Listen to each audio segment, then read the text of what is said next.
get too much cigars in the ain't no damn thing no more.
thanks for everything. Thanks for all the support. Thank you.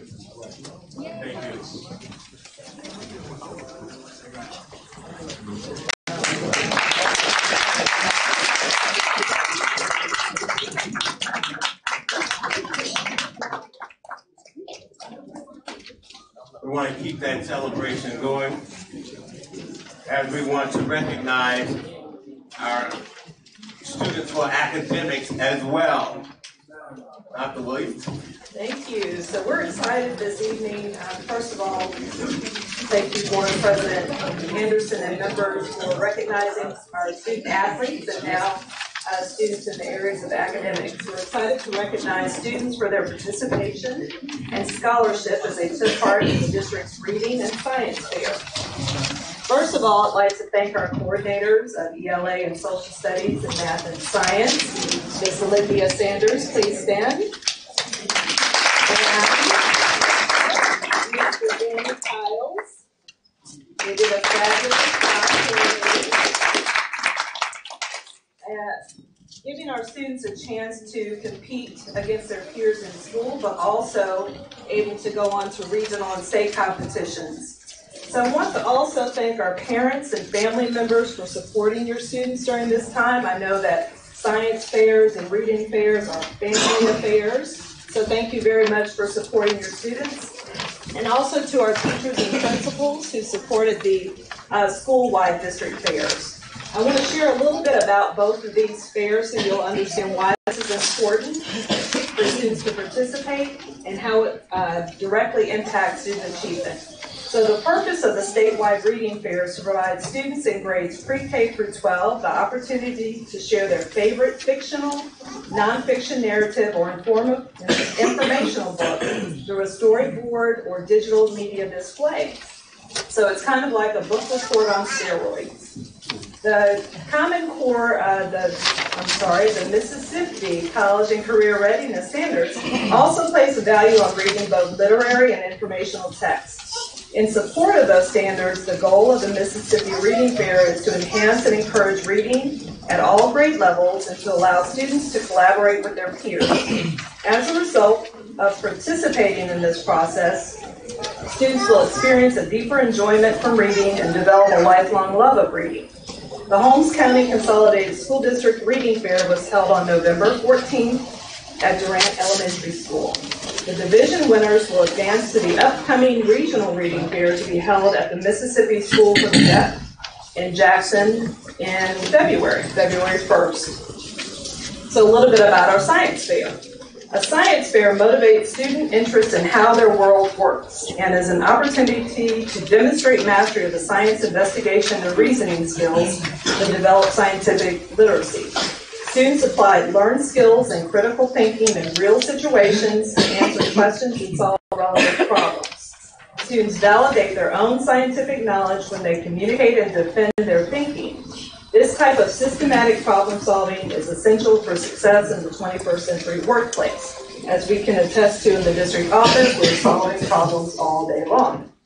On December 6th, the Holmes County Consolidated School District held its first annual science fair. This was the first science fair in over a decade in the county. Thank you to Mr. Kiles for coordinating with Mississippi State and their regional fair. So any of the winners from our district fair will go on to compete at Delta State University's regional fair in the early spring.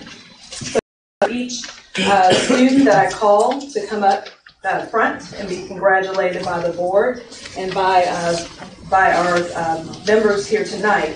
So the first place winners for the reading fair in each division, when I call your name, please come up. In Division A, Pre-K and K, Kelsey Winters from Durant Elementary School.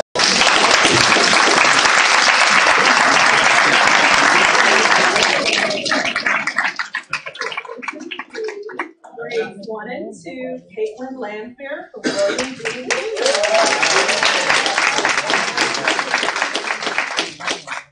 Individual Literary Fiction, Division C, Grade 3, Soraya Porter from William D.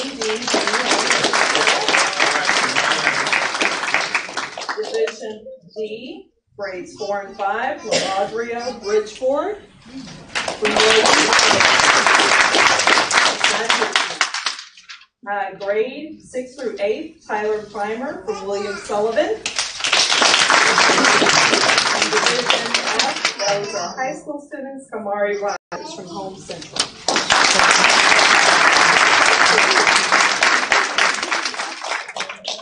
Individual informational nonfiction, grades 3 through 5, Jaden Clay from Durant Elementary School. Alyssa Jordan from SV Marshall.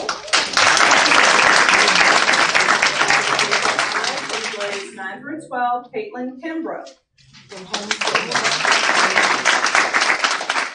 Then we had a couple of duos compete in the group literary fiction, and the winners were in grades 3 through 5, Reagan and Rakia Garbus from Goodman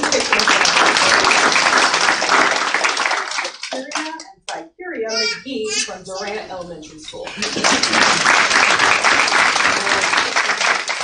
Let's give these students a great big round of applause.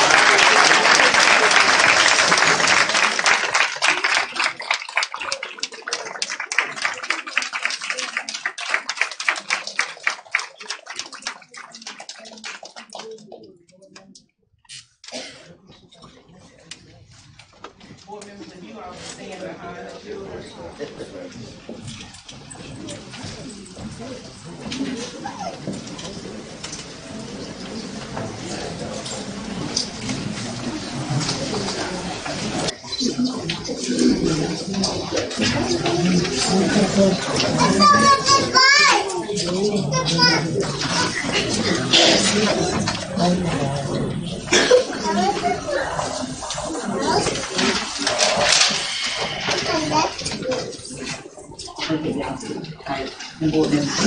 This is a bit closer.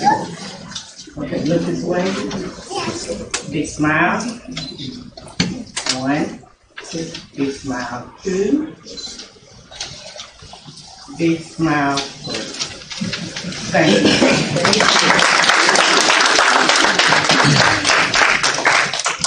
Now, the winners of the science fair competition, would you please come forward as I read your names?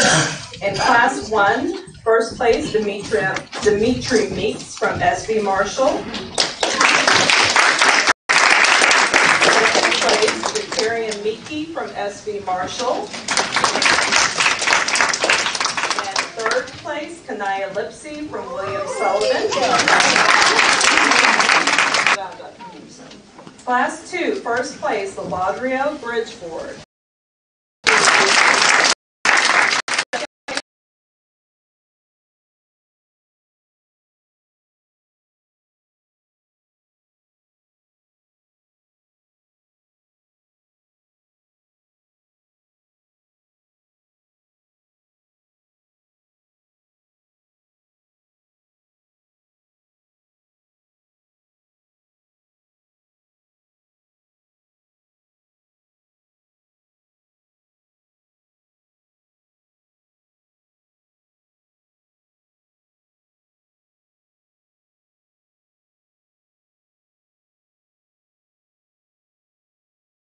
Class 5, high school, first place was Bria Moore. Second place, they must be steady. Second place, Jalen Robinson. Third place, Justin Smith. Honorable mentions for Isaac Randall, Alexandria Hillard, and Nicholas Horton. Please give all of them.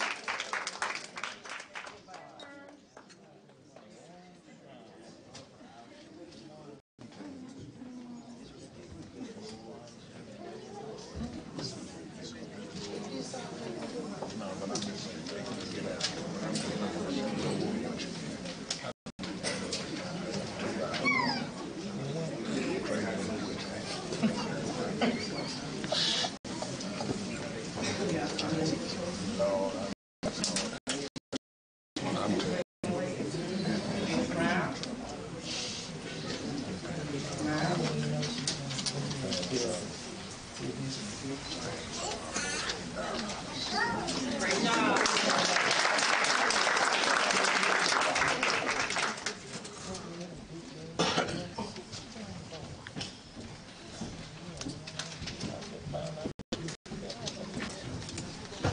Thank you, Dr. Williams.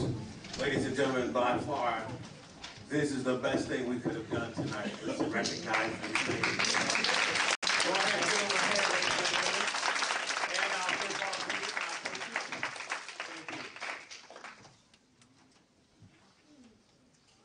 Congratulations to you all from the board. Next item, we have item number 5.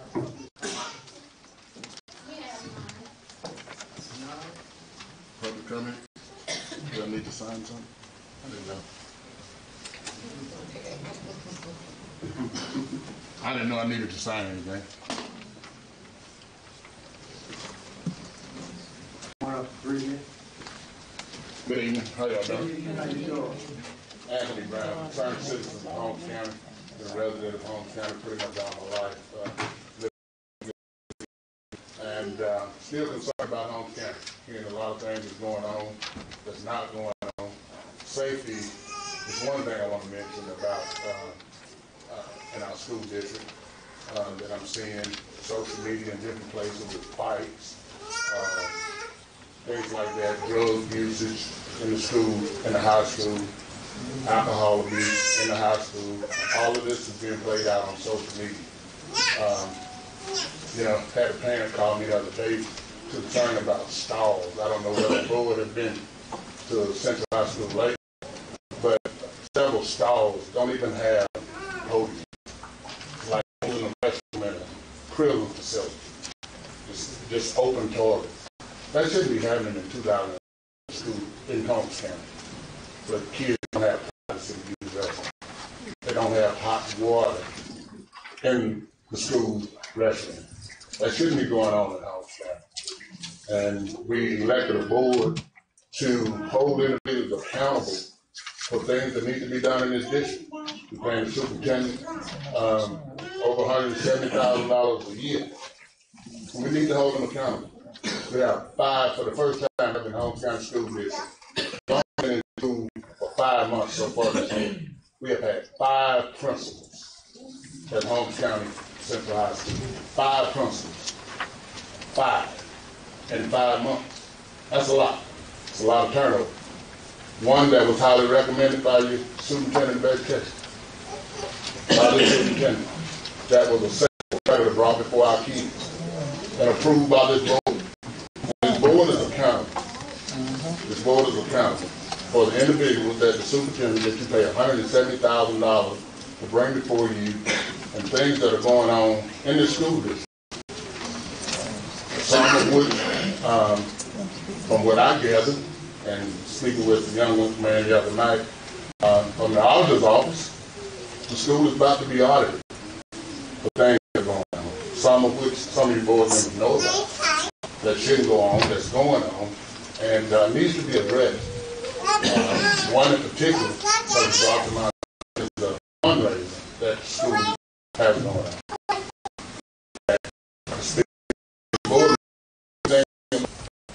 So I just think some things that need to be addressed, need to be looked into. Holmes County already has a blackout when it comes to school.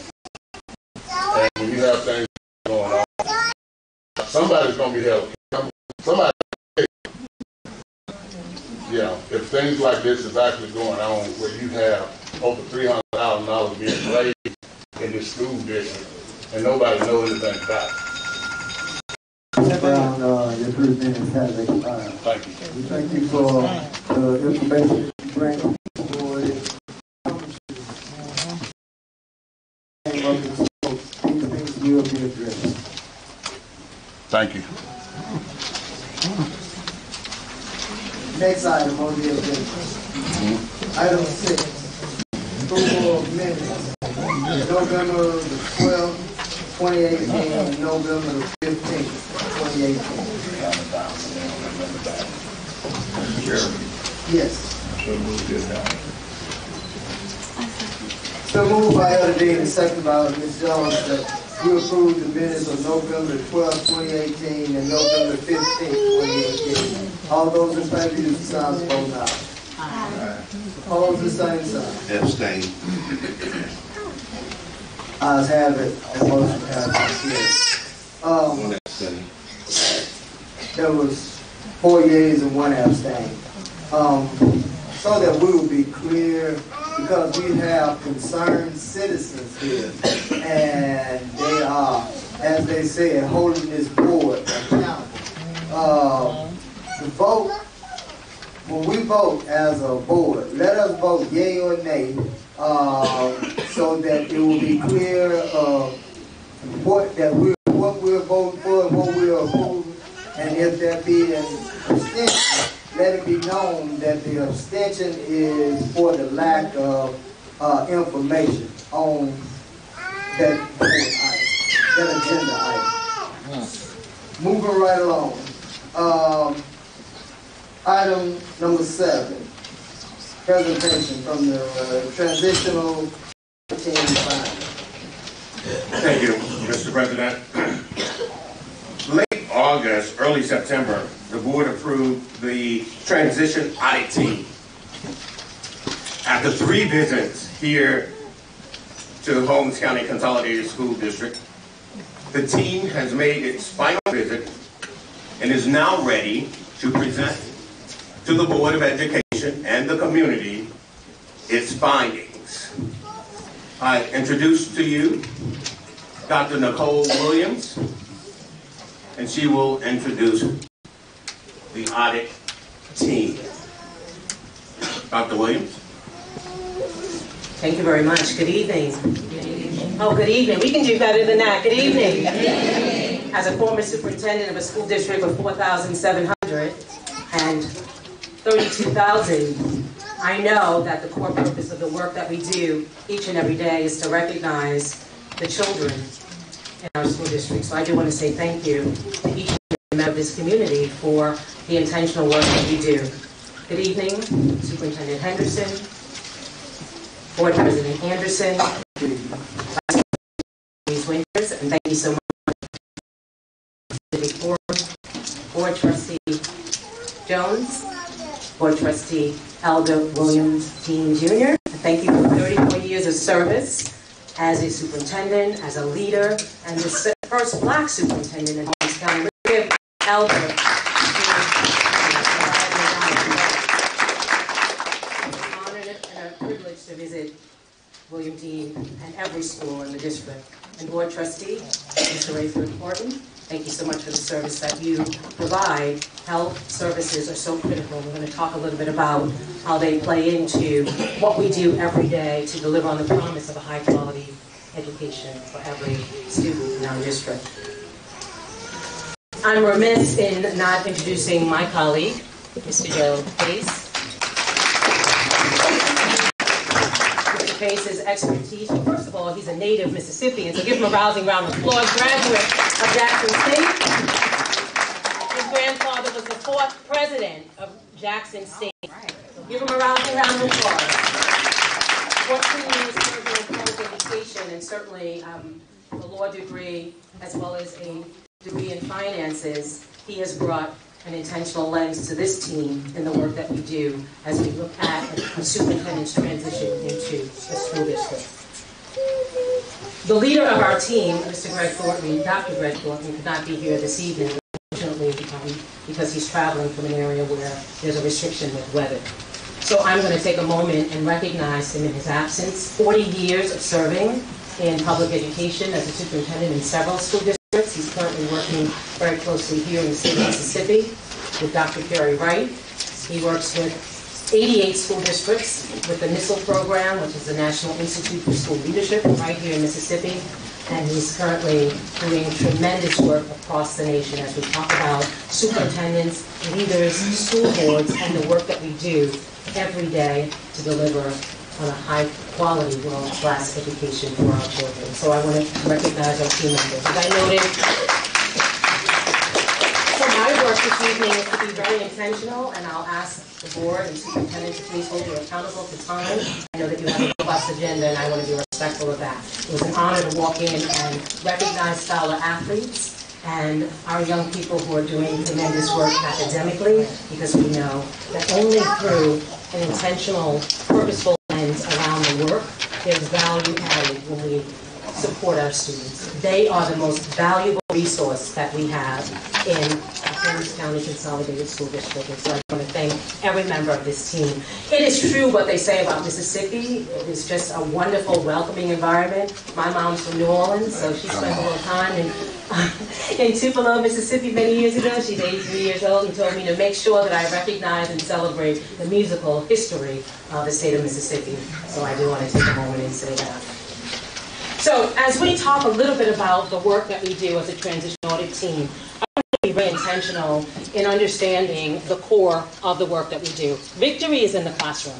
And so when we talk about how, as a superintendent, we lead for excellence, how a board and superintendent work collaboratively, we are focused intentionally on every child, every scholar, every day in every classroom. What happens intentionally in that classroom with the teacher, and the student. Making the teaching happen every day for every child is the single most important way that we as a public school system can deliver on that promise. And so we're going to talk a little bit about what that looks like from the equity and excellence framework. So the charge to the audit team, the transition team, let me step back for one moment and just note that many of you probably are very familiar with audits. In this particular case, a compliance audit, particularly federal and state audits. An audit of curriculum, for example, that has a clear set of criteria that you're evaluating, the standards, the criteria, and the evidence that you collect. A transition audit has a very different purpose. A transition audit is to support a superintendent entering a school district to transition to lead with excellence and equity. To understand the core mission and vision and purpose of the work that happens every day, and to make sense of what the community is asking of the superintendent and the board in leading for excellence. And so I want to just step back and just frame this equity and excellence agenda from the idea that we have noted the goal is college and career ready. How do we support approximately 3,166 students in Holmes County to be college and career ready every day, to bridge the gap, if you will, to ensure that knowledge is the key indicator and productive citizenry is the key indicator for their success. There were 4 focus areas that we had the opportunity to spend quality time in the district learning about: academic achievement, student support services, human resources, and finance and operations. And those 4 core areas are critically important. They don't operate in silos, but the idea of a coherent system operating deliberately and intentionally to bring excellence to the school system is the single most important way that we as a school district can ensure that children are the core of what we do. The methodology, way that we gather data and information, I want to take a moment and recognize every single member of the community, everyone in this room. We had opportunities to visit with every school in the district. We spoke with many of the principals who are right here in the back in this room today. We had an opportunity to speak with every member of the senior level staff, all of the chiefs responsible for those core areas. We interviewed district and school leadership staff. We had an opportunity to work very intentionally with grades 9 through 12 in a focus group. We learned so much from the voices of students. We had a parent focus group. Again, I want to thank the parents, and many of them in the room, for their an opportunity to learn about the work. We worked with the teaching and learning support staff, and I do want to take a moment and recognize all of them in the back this evening because they were just so thoughtful in working with us to help us understand the school system. We had observations of teacher meetings called PLCs, I believe, here in the district, professional learning communities, and a very robust document review. So the goal is to triangulate the data, to understand from multiple lenses, bringing those data points together to understand exactly what's happening in the school system and how we as a team can support that transitional work. In a school system, we ask those very critical questions. What does a point of entry look like? What does the system need from its leader? How does the leader create a sense of purposeful urgency without compelling or repelling others, right? Because sometimes we have a purposeful sense of urgency and it might be mistaken for frenetic, right? So we want to be very purposeful and intentional in that urgency goal that we have. There's some limitations to the data collection process. I will be very, very thoughtful in sharing that. It was a very short time period. We came in September. We were here for several visits in October, November. And so the data collection process, we understand is a snapshot in time. And so we want to make sure that every member of the community understands the data that we collected.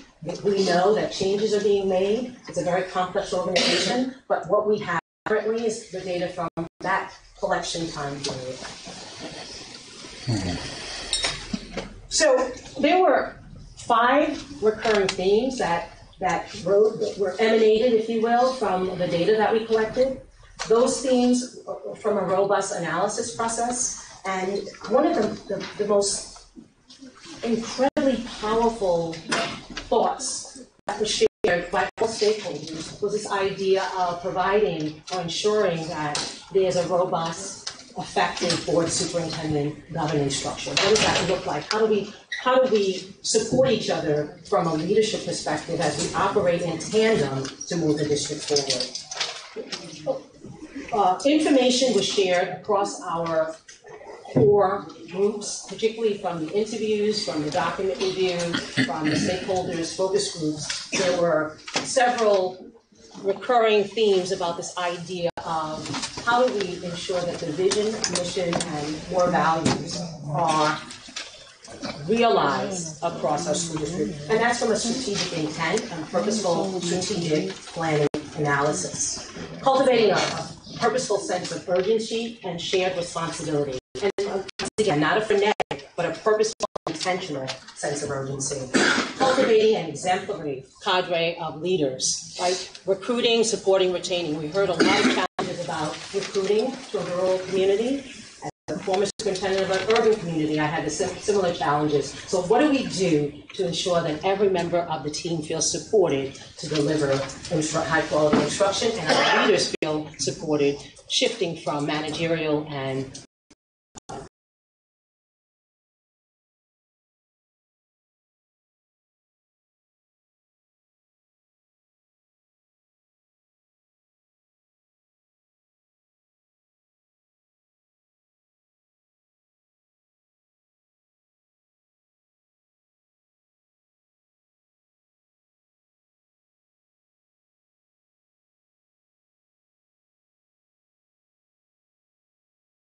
understanding from his personal experience as a graduate of Holmes County, how empowering the role of education was in his life. So that's a sense of purpose and passion. And how do we take that purpose and passion and continue to build on the work that happens with the superintendent and the board so that this academic prowess, servant leadership, and commitment to a home district becomes the core rallying cry, if you will, for galvanizing the community around the work.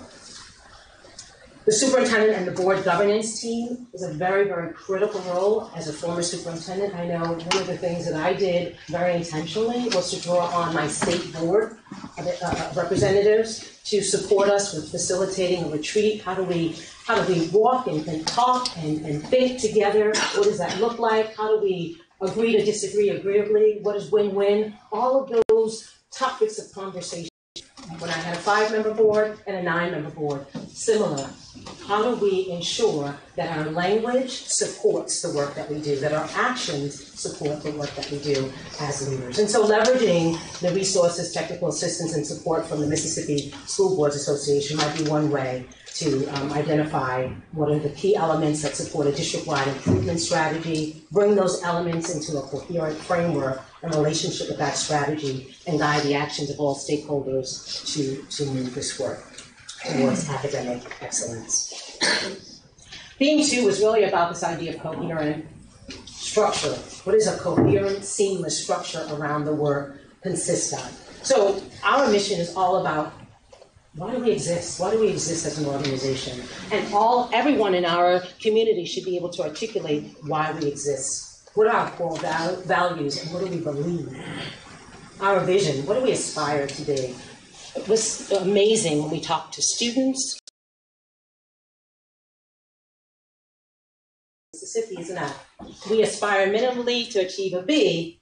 We don't get to an A yet because we know that where A is no place to go but down. But we know minimally moving the lever on the accountability in a high stakes accountability environment is a critical factor in the work that we do. It is the single most important work that we do. It's mission critical. And strategic intent is all about this development of a strategic plan that lays out in a very well-articulated strategy, common language, how we address the challenges in today's heightened accountability environment. Urgency and shared responsibility. We talked a lot about set of principles and operate from a continuous improvement mindset. Just to give you an example, when we looked at some of the data and heard some of the concerns that were raised across focus groups, across the system, one of the areas is how do we ensure that state-mandated reports, for example, arrive in a timely manner consistently to support our students. So I'm going to talk a little bit later on about McKinney-Vento and homeless federal legislation and how we as a school district in Mississippi is ranked 49th right now in the state in terms of support for homeless students. So how do we as a school district with 100% poverty, 98, 99% African-American students, how do we support our young people and families? Because quite frankly, as a student who shifts, you may start in one location, but something may happen in the environment. I had a student and family living in multiple dwellings. There was a fire, and several of those families were homeless.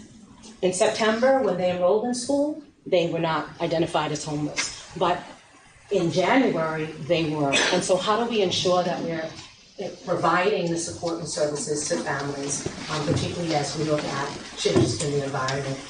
Understanding that there's a value-added focus, particularly around instructional leadership.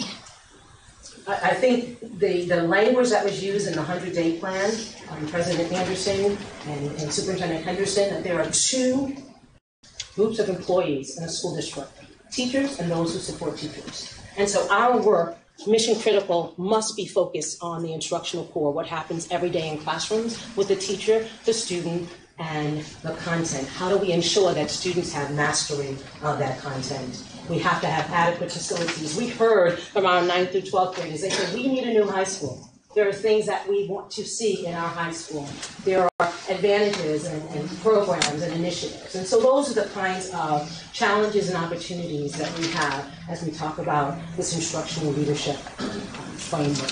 And finally, theme 5 talks specifically about expectations and holding every member of our team to high levels of accountability. The only way that we can do that is to ensure that there's ownership, that we are accountable, that there's metrics to measure the outcomes, and that we understand what the desired state is, the current state, and then that gap analysis between where we desire to be, where we currently are performing, and everything that happens between to get us to that level of excellence. I'm going to shift now into the 4 core areas that we were asked to focus on. And what I'm going to do here is just take you through the strategy and process. For example, when we talk about academic achievement, we give some recommendations for short-term and long-term work that needs to happen in the district in order for us to succeed. So, for example, in the strategic planning model, the board adopting a vision and a mission, core values, very, very important to support the theory of action that drives the work. So if we say our theory of action is if we provide the high quality professional development each and every day, then, if then statement, then teachers will have the support that they need to learn, and students will then being the recipients of a high-quality education and the learners. So when we think about that theory of action, it's connecting all of the disparate parts into a very coherent message for the community. And our action is, I call them the 3 Ps. The personnel, the policies, and the practices then align well to achieve the desired outcome. We talk about developing a shared instructional vision for teaching and learning. What does that look like? Being able to articulate that across our district. So every single school, we don't want islands of excellence in the sea of mediocrity. We know that there are classrooms across our district where parents probably are knocking down the door saying, I want my son, my daughter in that classroom. Right? There are schools, I'm sure, in the district where that is also evident. However, we know that from an equity framework, every single classroom should be a classroom where I want my child to attend. And that is critically important. As a superintendent, my phone rang off the hook. I want my child in this school. As a teacher, I want my child in this class. We need to make sure that every single staff member has the skill, the knowledge, skills, and competencies to do this work, and the will, the urgency, and the ability to do the work. So academic achievement. The third piece that we talked about was developing a state-aligned instructional system aligned to the common framework. To use Dr. Williams' words, it's not Common Core, but it's the Mississippi College and Career Ready Standards. And so making sure that every single curriculum, instructional methodology is aligned to that very intention. We talked about cultivating this instructional leadership at the school and district level, making sure that everyone in the school system has the resources necessary, the knowledge, skills, and competencies to do their job effectively. Student support services, understanding that in a school district, we have a special mission in public education to recognize and support who are students with disabilities, special education students under IDEA, students who are identified as homeless, students who are English learners, and I know in our district we have one English learner identified at this particular point in time, but as Mississippi begins to continue to bring in English learners, I think across the state they're up to about maybe 7 to 12% of the population. However, we know that supporting every student, all students matter. So even if we only have one student, how do we support that student?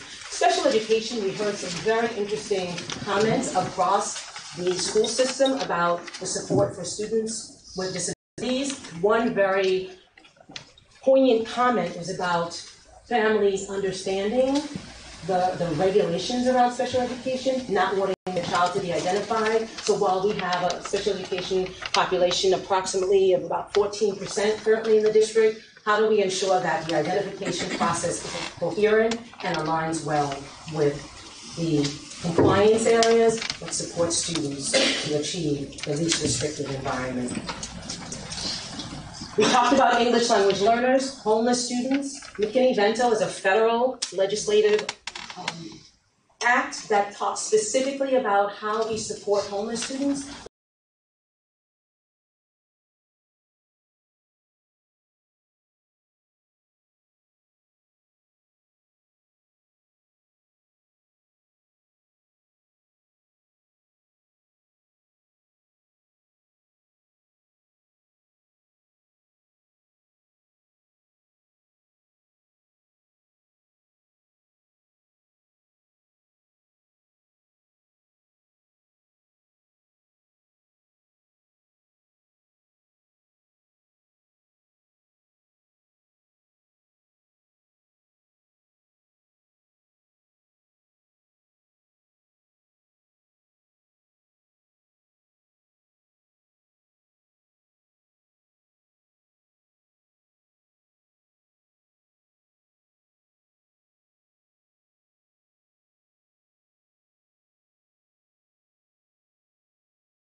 With struggling students. In our parent meeting, we heard a lot about challenges around this idea of classroom management, right? We talk about engaged students are less likely to be outcast. right? So if I'm engaged and it's rigorous and relevant, I'm less likely to be off task. So how do we support teachers in managing those classrooms? We visited the high school, for example, on the teaching and learning team and this student support team. We had an opportunity to visit classrooms and learn about the learning. We asked students, what are you learning? How do you know your work is good enough? What are you working on? What does that look like?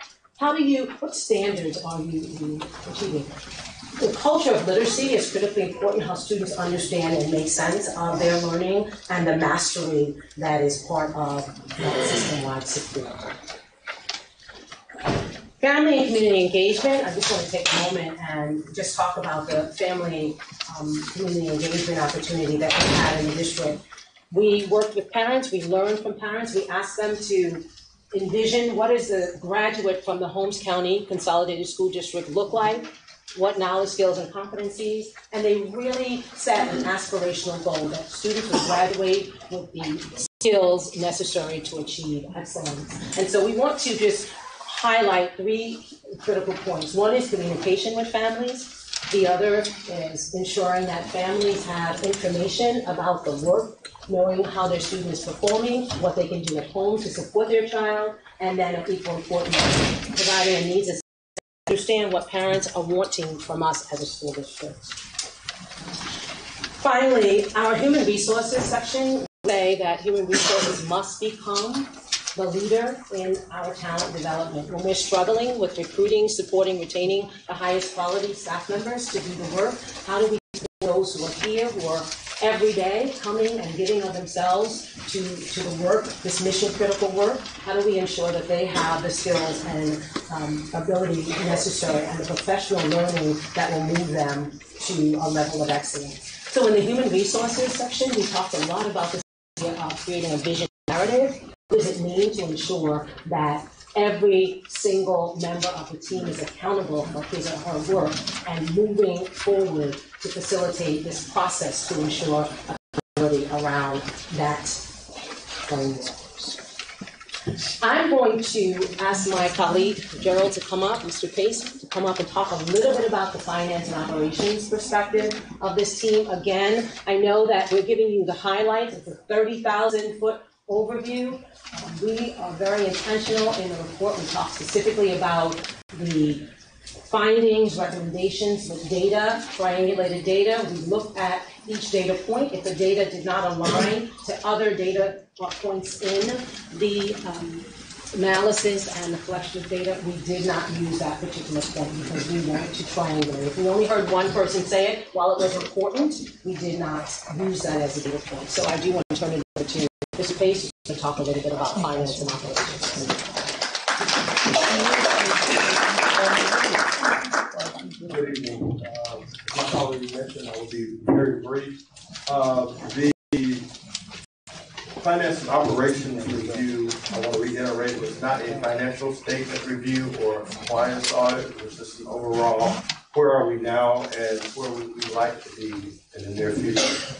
Towards that end, our first focus is to develop and implement systems and processes necessary to ensure that the district operates from a physically prudent standpoint. One of the key things that we believe in those processes are, one, to conduct internal audits to the extent possible with existing staff. I want to give credit to the district. They most recently developed an internal control document of policies and procedures. Section 1 dealing with title funds, Section 2 dealing with the accounting and operations section, and testing the compliance with those particular things in the procedure manual will serve to be a kind of a mid-course correction for the district. To the extent that you're able to test and review compliance with those procedures, you will be able to identify potential audit findings, so when the auditor does get here, you've already made corrections. You'd also like to ensure consistent processes and documents and contracts and financial instruments and assess those effectiveness. And as a chief financial officer in 2 large urban school districts in Cleveland and Milwaukee, I always use the GFOA, that membership, as well as that whole portal for guidance in terms of best practices Whenever I found an issue that I wasn't familiar with, I went to the GFOA and they always provided additional guidance for me. The second piece is just one example. Again, there's a 40, 50, 60 page full report that we have provided to the district, or will provide to the district. But one thing that we thought about was, or we recommend was, in order the payroll register to reconcile employees listed in the payroll register to those employees receiving a check. Now, in large school districts, we always realized that we were paying somebody that wasn't really doing any work for the district. Now, while we have here in Holmes County a procedure where anytime you get a contract, you're entered into the payroll system. But what can happen in many situations is that an employee can self-terminate themselves, and you'll never know that they're gone. They'll just keep, they can be down in Florida or Michigan getting a check without you being aware. Of course, it requires some collusion with the person approving the payroll, but it can happen. We heard loud and clear that the faculty, staff, and most importantly the students would love a high state-of-the-art high school. And what we would recommend is that we, as a district, issue a request for information, an RFI, to potential construction companies to begin to assess what that number looks like, work with the Mississippi Department of Education. Additionally, in review of the district's long-term and short-term debt, beginning in 2022, some of the long-term obligations of the district begin to fall off. So I would consult a financial advisor to determine the efficacy of the district moving towards a financing of a state-of-the-art facility. It should be noted, though, that because you need community buy-in, they should have the listening sessions to seek seek that support. What we found, I found both in Milwaukee and Cleveland, that citizens who no longer have children in the school district are less likely to support a new school. So, if you can, to the extent you can get student community buy-in, is very important. One of the other key recommendations is to use KPIs. And KPIs are key performance indicators. The Council of Urban, Council of Great City Schools was a tool that I used to determine how I compared to other districts in terms of financial and operational performance relative to similarly situated districts. And while Holmes County is not a considered an urban district, it would serve to be informative in terms of benchmarking your performance as a tool and a guide for the district forward. Long term, the most important thing here is I believe the district should develop a 5-year forecast. The 5-year forecast is a documented and planning tool that allows the district to identify not only good things, but potential bad things that could happen to the district from a financial standpoint. One of the things that we did in my last assignment was we realized that our benefit costs, or both current and our retirees, was going to bankrupt the district by year 5. So that was an opportunity for us to look and see how we could course correct where we were. What we were able to do was to restructure the benefit plan by changing the third-party administrator, changing benefit structure, and changing the retirement age for retirees that were entitled to health care for life. So one of the things that are more applicable here is that we have currently 52 unlicensed teachers in the district. Should all of those 52 teachers become licensed and be paid at the fully burdened rate of a teacher, it would present a potential financial crisis for the district. So that's just one way that the financial 5-year forecast can be used to support the district going forward.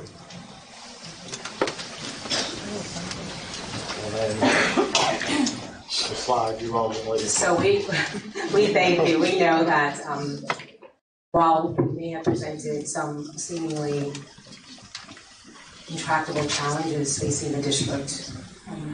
We came into this work knowing that with the talent and the support, working together as a team, we say teamwork makes the dream work, that we can deliver on the promise of a high-quality education. I just want to, on behalf of our team members, I want to take a moment to just thank every member of the Holmes County Consolidated School District. We acknowledge and recognize your commitment, every board member, for the hard work that you do each and every day on behalf of children. I do want to recognize and thank the superintendent of schools as a visionary leader, Dr. Henderson, our board, and every student in the district. We were delighted to experience the hospitality and the kindness of the members of the Holmes County Consolidated School District. We acknowledge the contributions of every stakeholder and every team member. We worked diligently to represent the perspectives accurately and with the right spirit and intent.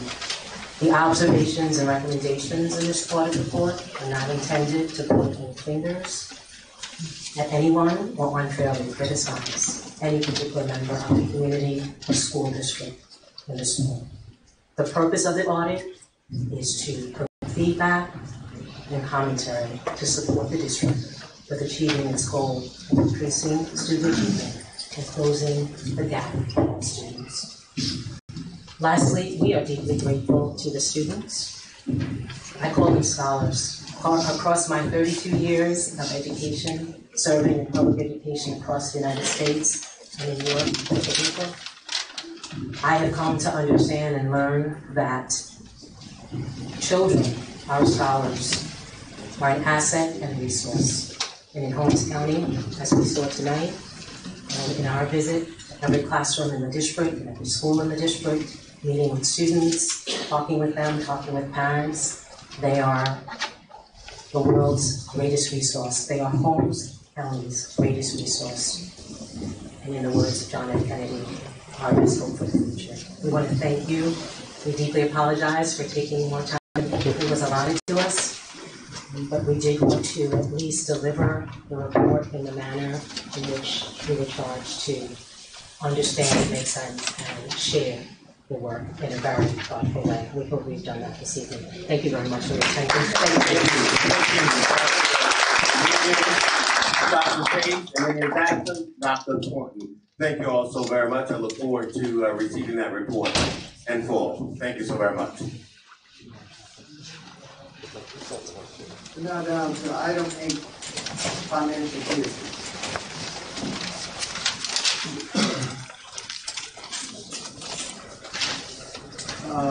Board members, wish you all take item 8.1, which is the claim document.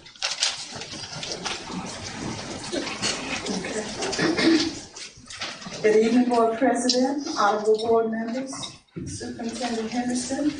If you have any questions about the claim docket, I'm here to answer any questions you might have.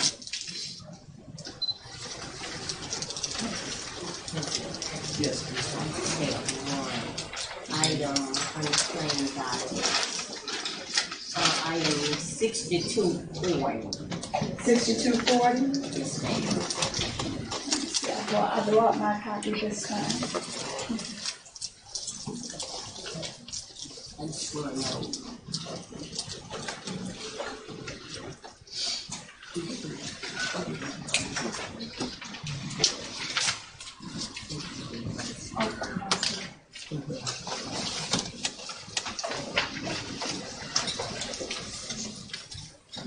Okay, bank plus water management? Yes. For the $318,000. Okay, that was an interest payment that we made for Holmes County. When we consolidated, Holmes County had a bond, and so did Durant Public. And so that's the Holmes County bond that we pay annually.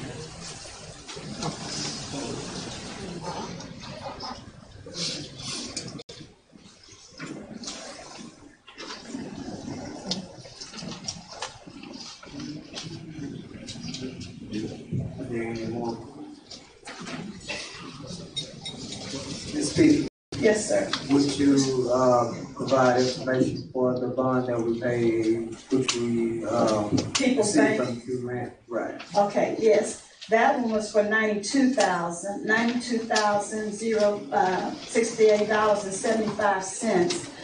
And that one was, I think that's 76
to accept those projectors, accept the donation of the projectors.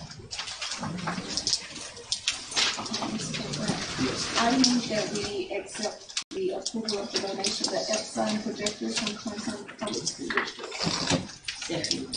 It's been moved by Ms. Jones and second by Ms. Williams that we accept the donations of the Epson projectors which are coming from Clinton Public School District. All those in favor use the sign of vote now.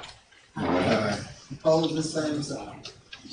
Ayes have it, that motion has been carried. Next item, item 10, the approval of donation from Langston University, ACCH Jaguars Marching Band. Okay, that's what I was trying to explain earlier. Sorry, I jumped the gun. The band was invited to participate in the Battle of the Bands at Langston University. And for that participation, they received a donation of $1,000. And so I'm just requesting that you approve the acceptance of that $1,000. And it's going to the band.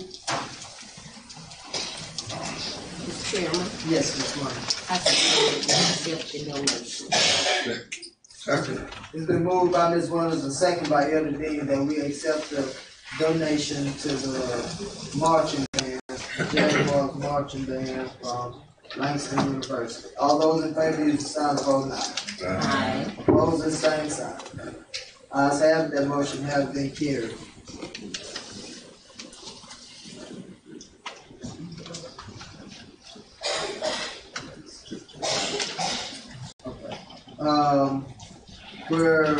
We're discussing the billboard proposal. We're gonna move item number 11 to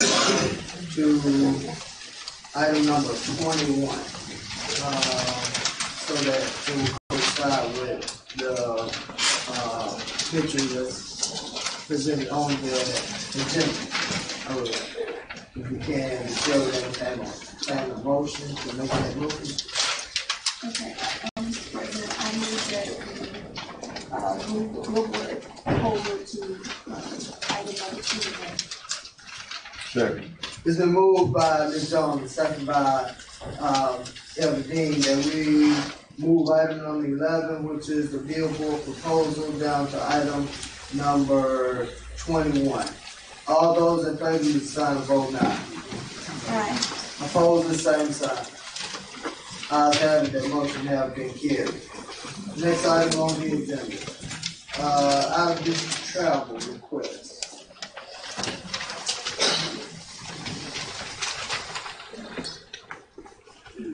Mr. Chairman, Yes, Ms. Williams. I so move that we accept the out of district travel request. I second. It's been moved by Ms. Williams and second by Ms. Jones that we approve the out-of-district travel request. All those in favor, use the sign of vote.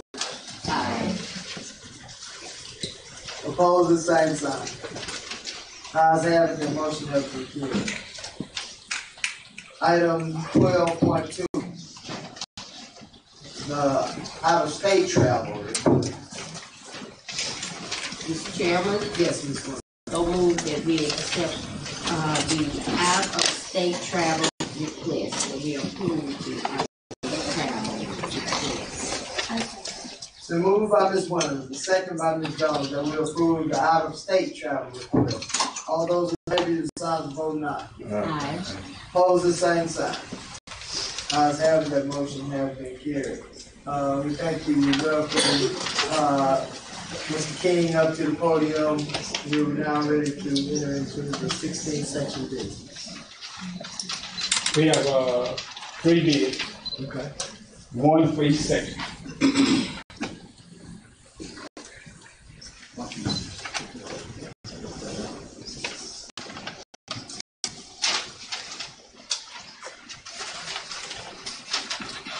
Getting ready to open the bids for approval of the agriculture right lease. Gonna ask Ms. Jones if she would, as I go through each one, we should open the read the bid for the one on which we call. Item 13.1, the approval of bid for agricultural right for 1615 EN 1W, 455.1 acres.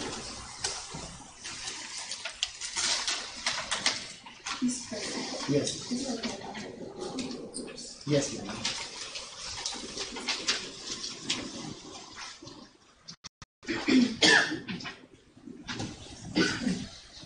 Holmes County Board of Education, from Larry Kimbrough Farms, 1622 Rattles Road, Lexington, Mississippi.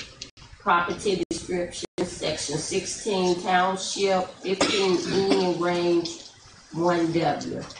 All cultivatable land north of Chula Lake, less and except the following land in the north half of the northwest 1/4 of the northwest 1/4 and northeast 1/4 of northeast 1/4.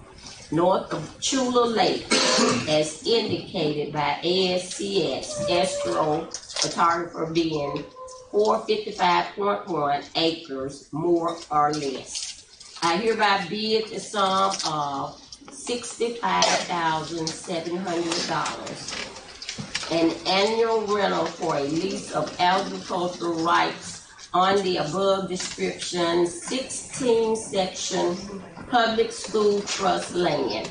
I understand that such a lease will be for a term of 5 years. I accept the term and provisions contained in the form of such lease prescribed by the Board of Education and now on file in the Office of the Superintendent of Education.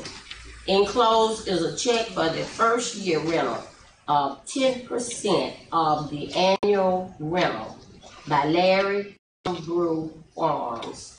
Date 12/13/2018. That's the only one for section.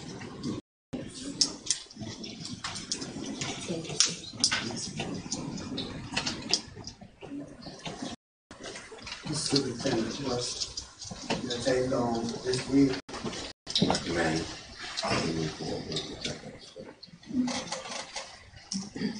Question. Yes, Mr. They the current leaseholder? Yes. Yes.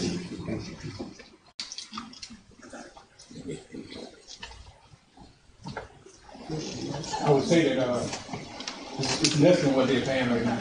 Yeah. Because right now it's $83,575.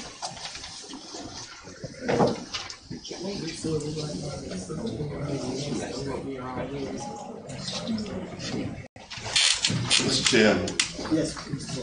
on behalf of this board, I would like to put a motion to reject that bid and re-advertise. It's been motioned by Mr. Hart and second by Ms. Jones that this board will reject the bid and re-advertise. All those in favor, use the sign of vote aye. Opposed, the same. Ayes have it, that motion has been carried. Next bid is for agricultural rights on 1615 EN 1W, 14.7 acres.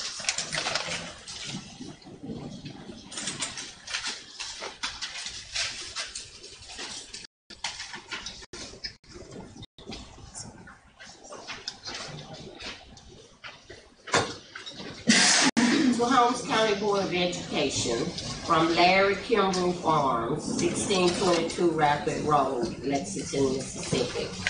Property description, section 16, township 15 north, range 1W. All cultivated land in the northwest 1/4 of the northwest 1/4 in the north 1/2 of the section as indicated by ASCS Astro Photography in 14.7 acres, more or less. I hereby bid the sum of $2,101 as annual rental for a lease on an agricultural right on the above description 16 section public school trust land. I understand that such a lease will be for a term of 5 years. I accept the term and provision contained in the form of such lease prescribed by the Board of Education and now on file in the office of the Superintendent of Education. Enclosed is a check for the first year rental of 10% of the annual rental. Larry Kimbrough Farms, dated 12/13/2018. Superintendent, what's your take on this bid?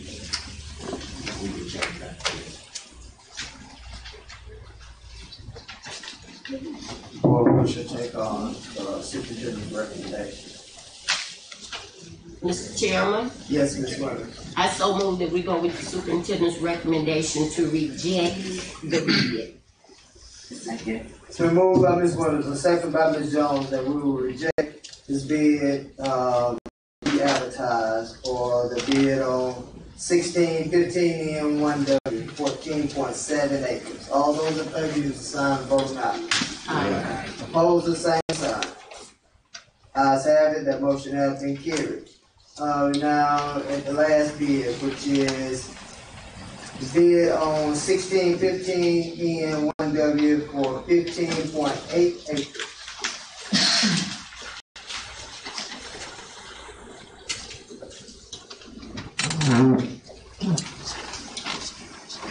The Holmes County Board of Education from Larry Kimbrough Farms, 1622 Rattlers Road. Property description, section 16, township 15 North Range 1W. All cultivated land in the northeast 1/4 or the northeast 1/4 in the north 1/2 of the section lying north and east of Chula Lake, as indicated by ASCS escrow photographer, being 15.8 acres, more or less. I hereby bid the sum of $801 as annual rental for a lease on cultivated rights on the above described 16 section public school trust land. I understand that such a lease will be for a term of 5 years. I accept the terms and provision contained in the form of such lease prescribed by the Board of Education and now on file in the office of the Superintendent of Education. Enclosed is a check for the first year for 10% of the annual by Larry Kimbrough Farm, dated 12/13/2018. Superintendent, what's your take on this bid? To reject the bid. Chairman. Yes. We reject the bid and advertise. Second. To move by Ed Dean and second by Ms. Williams that this board will reject the bid on 1615 and 1W 15.8 acres and re-advertise. All those in favor, sign of vote aye. Aye. Opposed, the same sign. Ayes have it. That motion has been carried. Next item on the agenda. Item 14, consultant contractual agreement. Dr. Lee. I have two contracts for your consideration tonight, 14.1 and 14.3, if I may. 14.1 item is for you to approve an external evaluator contract for a recently awarded 21st Century Community Learning Centers grant. This external evaluator is required by the federal government to administer this grant and to give us programmatic recommendations and to evaluate the program for its effectiveness. We're contracting with Dr. Rodney Washington, who is a respected professor at Jackson State University, in the amount of $4,000 for this year.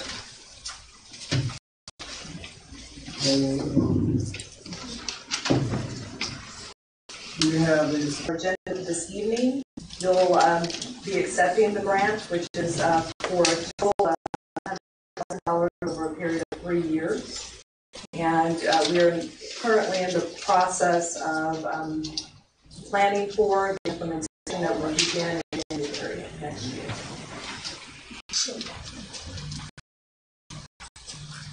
Let's take this one, item 14, which is the consulting contractual agreement with Mr. Rodney Washington. Mr. Chairman? Yes, Ms. Williams. I so move that we accept Mr. Rodney Washington as the consultant plus consultant on the consultant contractual agreement. It's been moved by Ms. Williams and second by Ms. Jones with the vote. Approve item 14, which is the consulting contractual agreement. All those in favor, use the sign of vote now. Opposed, the same sign. We have one opposed, Mr. President. As have it, that motion have been carried. Item 15. We have two other items under item 14.2 and 14.3. Sorry. It's been a long night.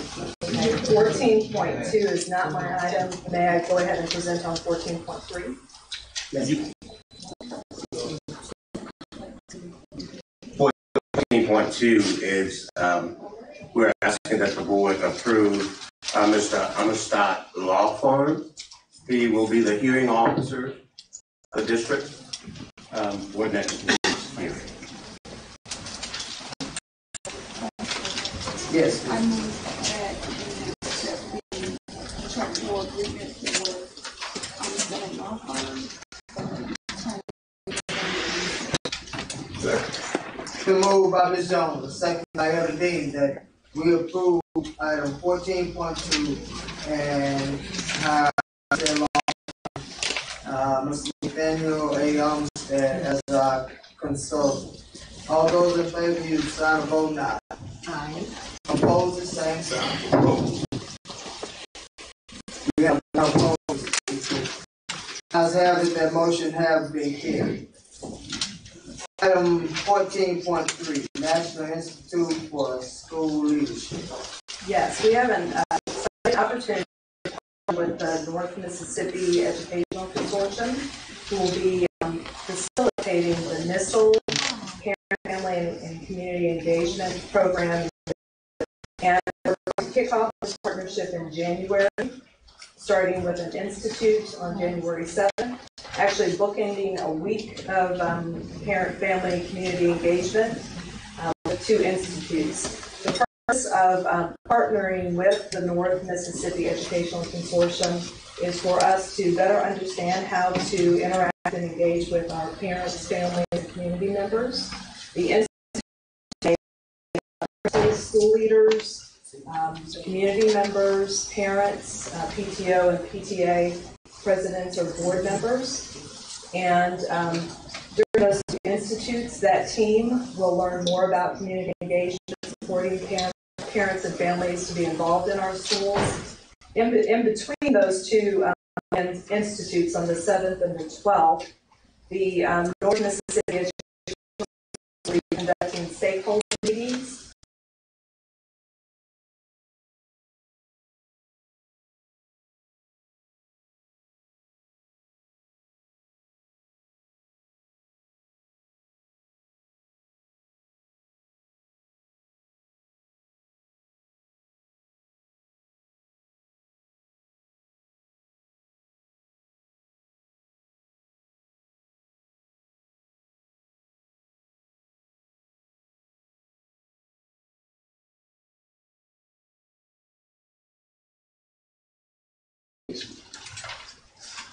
I second.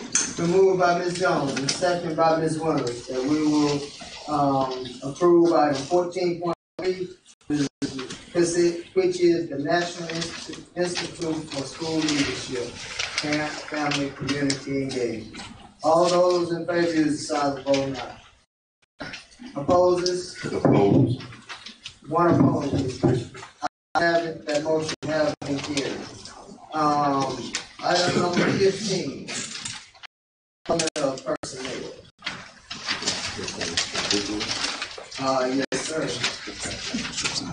Mr. Morris. Mr. Chair, I'm seeking your approval on the personnel items as presented. Classified personnel.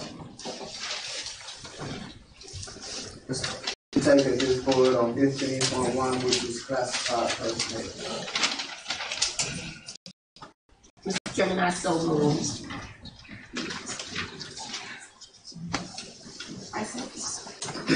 It's been moved by Ms. Winters and second by Ms. Jones that approve classified personnel. All those in favor, use the sign of vote aye. Opposers? Ayes have it, that motion has been carried. Item 15, approval of employee resignation. Mr. Board Chair, I'm seeking your approval on personnel items for employee resignation. Mr. Chairman. Yes, Ms. Winters. I so move that we accept the superintendent's recommendation. It's been moved by Ms. Winters and seconded by Ms. Jones that we accept the superintendent's recommendation on the approval of employee resignation. All those in favor, use the sign of aye. Opposers? Ayes have it, that motion has been carried. Item 15.3. Mr. Chair. Yes. Could I ask that this board entertain a motion that item 15.3 be in executive session for discussion? Yes, sir. Given that it's a personnel matter. Yes, sir.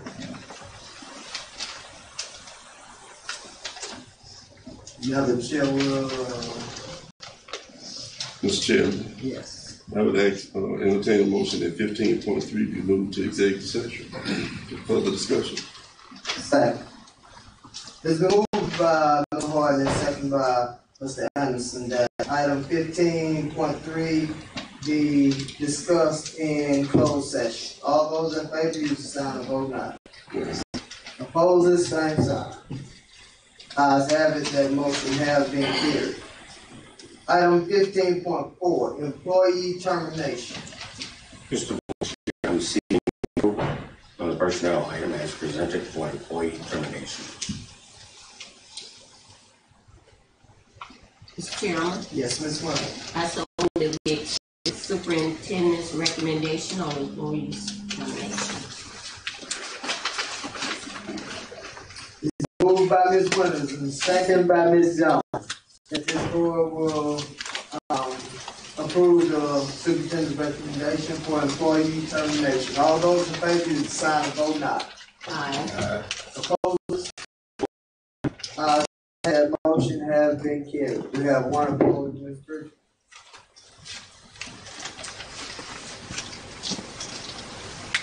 Item 16. Substitute teacher proposal. Recommendation of requirements for substitute teachers. Mr. President, we have a proposal that we would like to present to you for your consideration. Ms. Antoine, will you share that with us? Good evening. Our recommendation is to change the requirements for substitute teachers in two ways. One is to require additional education in the form of college credits, and in so doing, we're also recommending a change in compensation.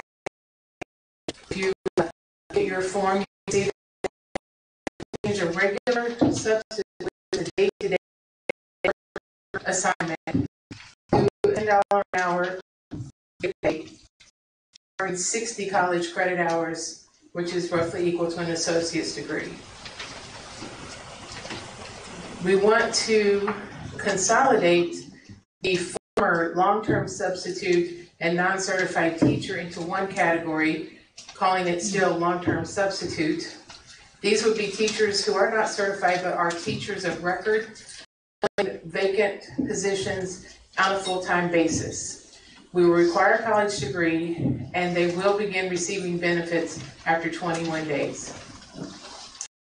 We propose a new category, which is a certified retiree substitute, which obviously is a certified teacher who has retired, and we will pay them $15 an hour so as not to negatively impact their retirement benefits. Another new category is a special project high school daily sub, and we're requesting 3 positions. These folks would work every day at the high school. They would come in every day, whether they knew there was an opening or not. They would be there to fill in for any positions that weren't, to add support. And these employees would also be required to have college degrees and would be paid $12 an hour. And to add to that, board, those 3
the approval of grant award, 21st Century Community Learning Center.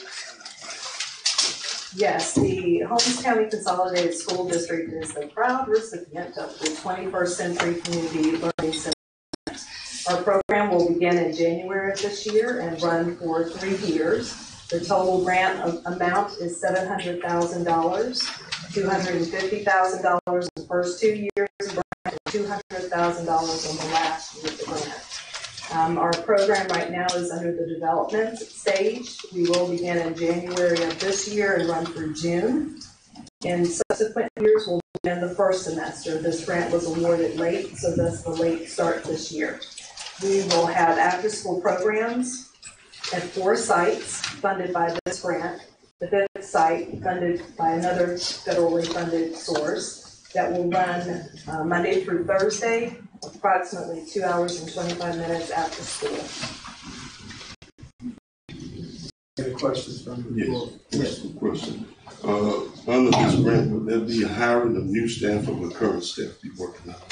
Current staff is the first choice for hiring in this grant. So those would be after-school teachers, paraprofessionals, and a site coordinator at each of the 4 and 5, the 5th site funded through another source. Question. Will transportation be provided? Transportation is provided, yes, and snacks. Question. We asked about transportation being provided. What about the kids in the Durant area? All students attending 21st Century Community Learning Center grant funded and other funded sources after school, transportation will be provided. So that's all students. Any more questions? If there are no more questions, the chair will entertain a motion for item 17. Mr. Chairman, I move that we approve and accept the grant award for Central Community Learning Center. Second. Been moved by Ms. Jones and second by Ms. Wonders that this board will approve the grant award for the 21st Century Community Learning Center grant. All those in favor, use the sign of vote aye. Aye. Opposers? Ayes have it, that motion has been carried. Item 18, the authority to apply for grant application, Mississippi Early College High School grant. So as you know, we have a focus on improving achievement throughout our school district. The special focus on secondary students. This grant will allow the district to have an early college high school and a middle college to be implemented in 2019. This is a 5-year grant we were just made aware of a couple of weeks ago, and with rapid turnaround successfully submitted this grant to MDE for consideration. Over the course of 5 years, we're anticipating a total budget of $929,000 approximately to begin this early college high school program and middle college program. They will be housed within our current buildings. We will have some construction costs and the proposed construction costs in the first year to retrofit some areas, but each of the programs will be housed in 4 of our current schools, to include the middle schools and the high school, with the goal of improving our graduation rate and our acceleration rate. So 2 of the areas that were measured by in the accountability system will be directly impacted by students enrolling in either of these 2 programs. One other benefit to the early college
Moved by Ms. Jones, second by Elder Dean, that we will move item 19 down to 21.2. All those in favor, please sign the vote now.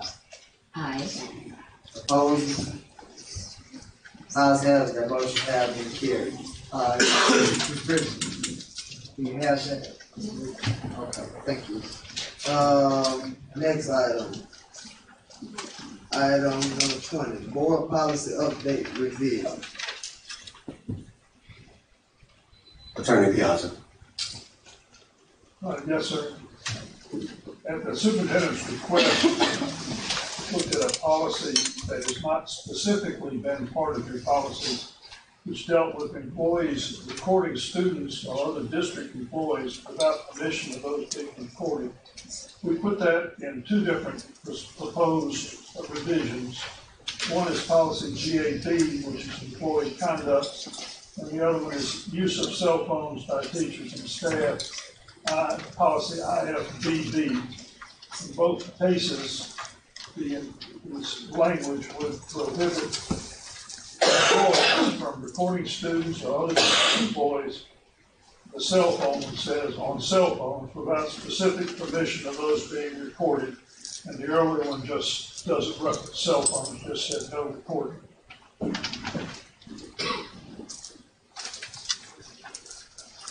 Questions about that?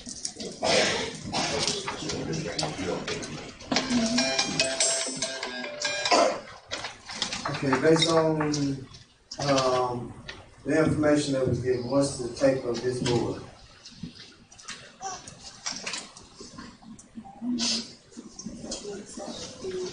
Policy update to include the information regarding cell phone usage by employees. Sure. The motion by Ms. Jones, and second by Elder Dean, that this board will accept the policy update revision on cell phone usage. All those in favor, you sign vote now. Aye. Opposes? Ayes have it, that motion has been carried.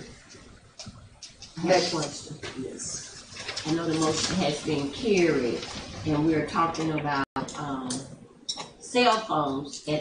Is it possible that we can also take a look at cell phone usage during school hours by students?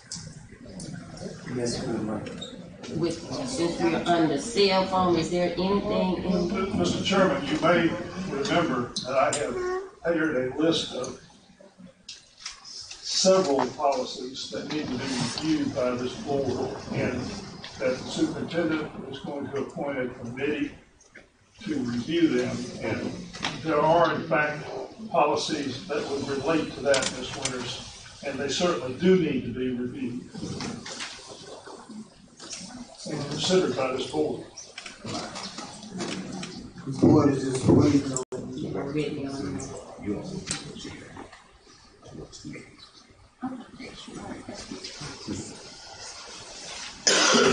All right, down to item 21, superintendent's report. Thank you, Mr. President. Thank you all for bearing with it. We will be hopefully brief. But let's get started with our human resources recruitment plan. And we're asking that you hear this plan before you vote on number, I think that was number 11.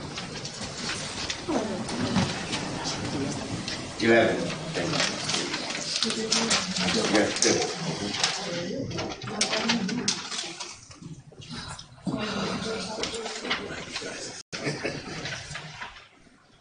Is that fun?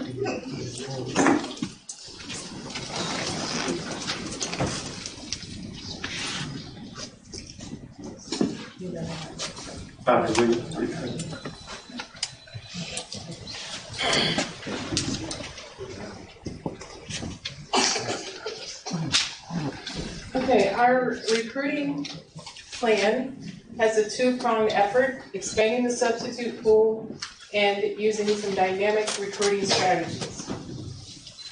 We have, as I alluded to earlier, the proposal to hire some special subs is one proposal, and the proposal to hire certified teachers is another one.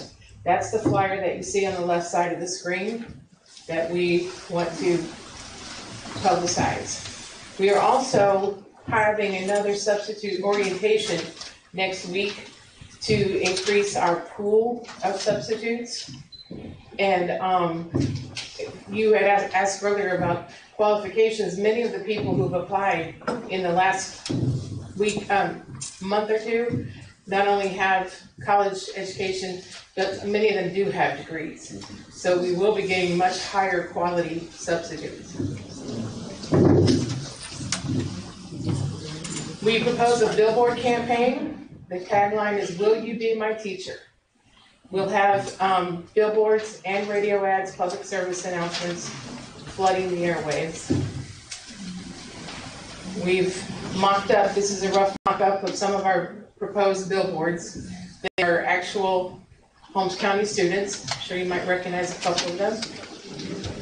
And we have a quote that includes 12 billboards, 1 digital board, spread out over 8 counties, running for 3 months. And the cost would be $15,000, which this is a company that posts their costs online, and this is over half of it, a discount of over half, because they usually cost $750 a month per billboard, and we're going to get them for $250 a month. So we've got a great price, we feel. Here's some other mock-ups of the campaign. We just want to be a simple, grab the motorist's attention. Will be my teacher. We want them to see our district name, our district website, so they can go and apply. Also, we're going to have an aggressive recruiting campaign at the university career fairs, starting in February, going through April. We'll be visiting all of these universities that are listed. We're also going to host 2 job fairs of our own, one in February in Jackson and one in April here at Central Office. We have registered for all of those fairs except for the 2 that are listed as TBA. We still haven't opened their registration yet, but we are confident that they will shortly. This is the entire flyer that's being publicized now. Any questions? Any questions? Any questions from any board member? If you check your agenda item detail on the billboard campaign, it lists the locations. You can see the counties are the surrounding counties for the most part: Grenada, Montgomery, LaFleur, Humphreys, Yazoo, Madison, and Hines. And I've also listed on that form the exact cities and, in some cases, street locations. One question, where will the digital board be located? That board is in Madison County, Gluckstadt. near Gluckstadt. Okay. I have a question. Yes, ma'am. I noticed we don't have one for Holmes County. This company doesn't have a board in Holmes County. Okay, it's on a certain company. Right. Okay, because I noticed we have a billboard right outside.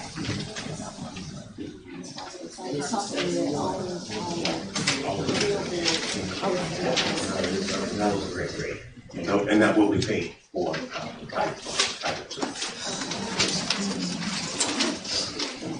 Any more questions from the board?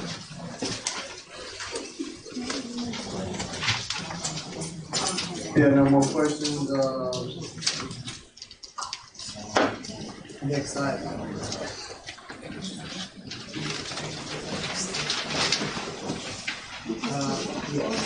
For since we move item 11, the chair will entertain a motion for item number 11, which was moved down to item 21. Mr. Chairman, Yes, I so move that we accept the billboard. I second. It's been moved by Ms. Jones, Ms. Winters, and seconded by Ms. Jones, and we will, accept the billboard proposal. All those in favor, use the sign, vote aye. Opposed, the same sign. Ayes have it, that motion has been carried. Item 21.2, which was Graduates within reach. Graduate within reach academy. Change of the name. Yes, in order to capture the spirit of. Hold on. I would like to present the PowerPoint presentation, Mr. Torrey, before that. Thank you.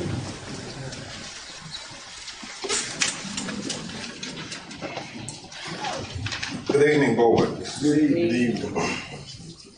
Board, we want you, on behalf of Dr. Henderson, we are looking to complete an enrollment campaign for our newly created graduates within Reach Academy. This campaign will take place on Saturday, January the 5th, 2019, and we're asking you to be a part of that campaign. Why this campaign is so important. Currently, the accountability model stresses an emphasis on high school graduation.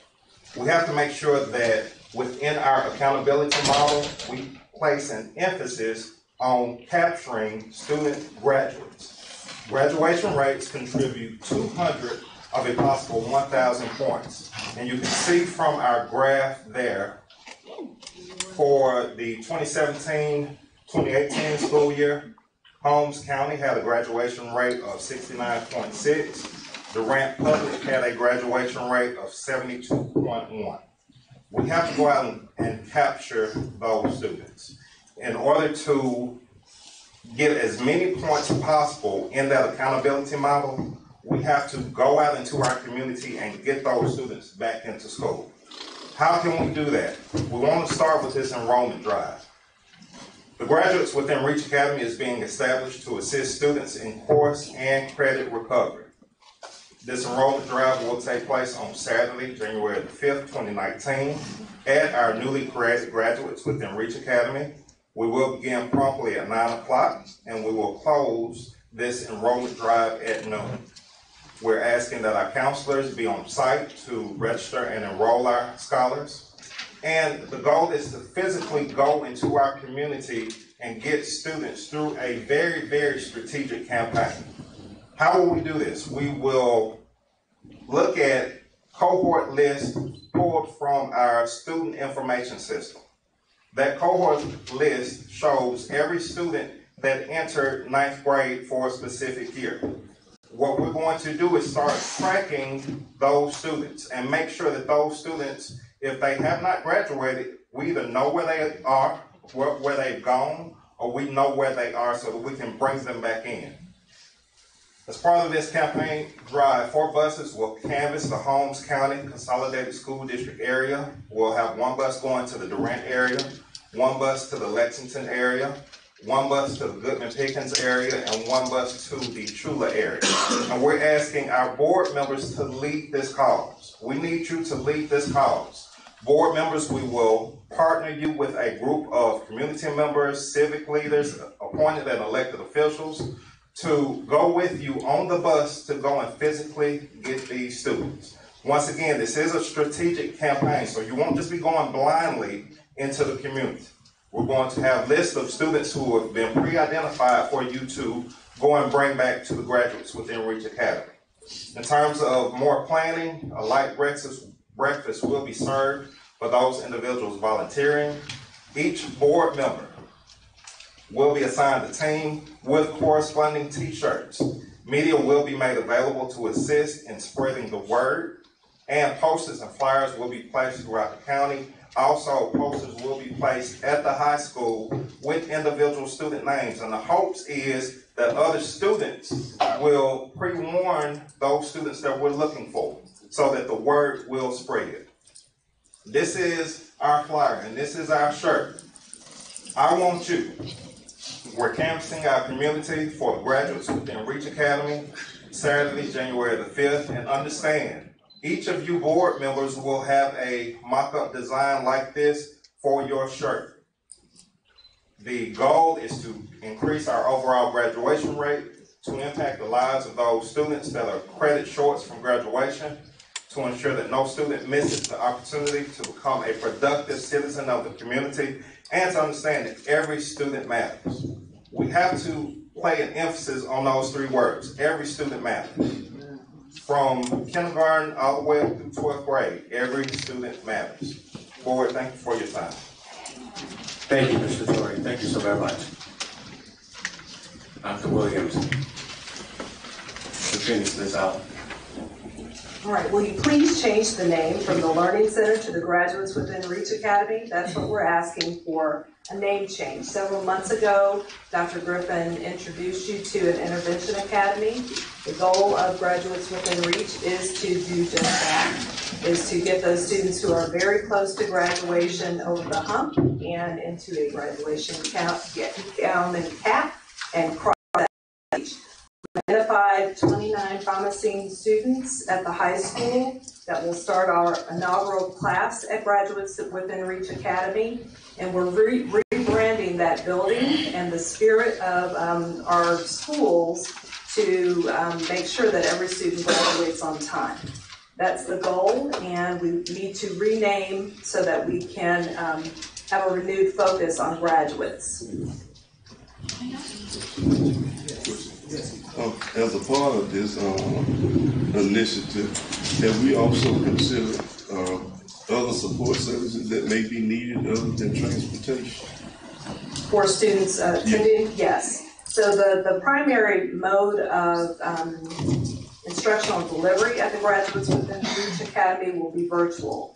So we're contracting, you approved a contract for Edgenuity a couple of board meetings ago. That is the platform whereby students will be able to more rapidly than they can now with a slate of classes at the high school, complete coursework. So they're catching up. We're capturing those with credit deficiencies and helping them through a blended model to recover that credit more rapidly in order to get back on track for graduation.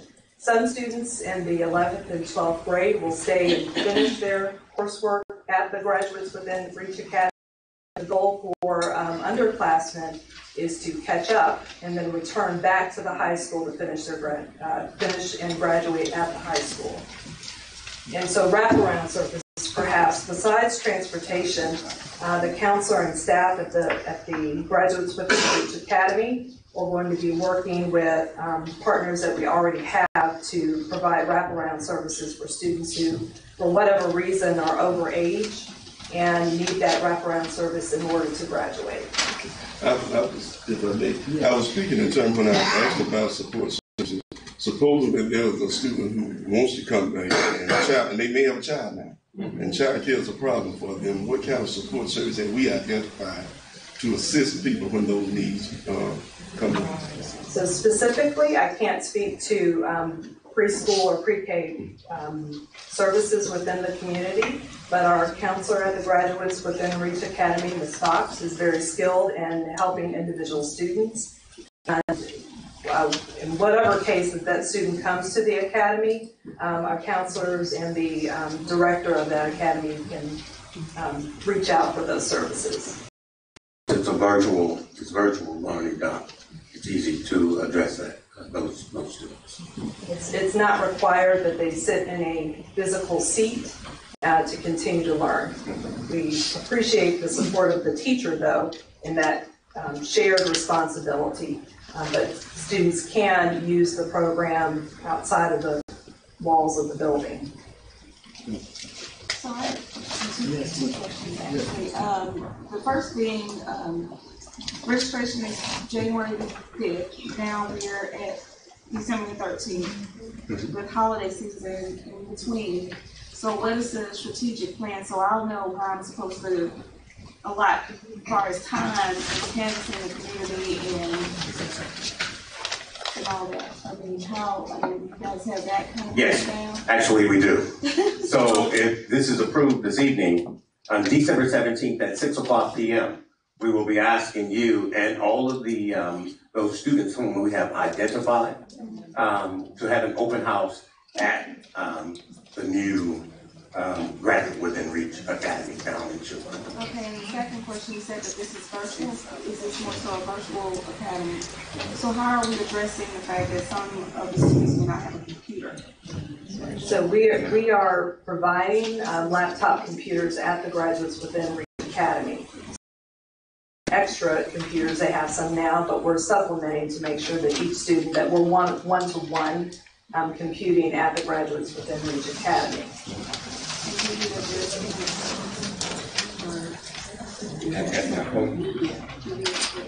We need to see which students, Yeah, okay. and then we'll deal with those students accordingly.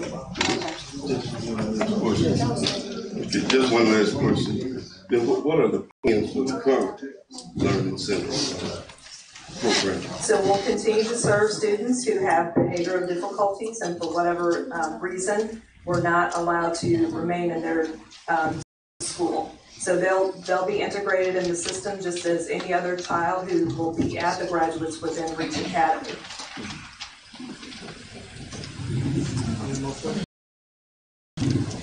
Mr. Chairman, I move that we change the name of the Graduate Within Reach. Been moved by Ms. Johnson, second by Elder Dean, that we will change the name of the learning center to the Graduate Within Reach Facility Academy. All those in favor use the sign of vote. Opposed, the same sign. Ayes have it. That motion have been carried. Can I just one last question? Sorry. What's the age? You can see the age limit on the target, the student that's being targeted. What's the There are no age limits. From the 29 students that we've identified, the oldest is 19 years old, and that student is a senior that's credit deficient. So we're targeting all the way from 19. Our youngest that we've identified right now is 15, who's credit deficient. So 19 is the cutoff age limit? We don't have a cutoff. Okay. We're serving. So if there's someone 21 years of age, they get to qualify. That's correct. Yes. And the Graduates Within Reach Academy eventually will have a GED program as well. Very good. All right.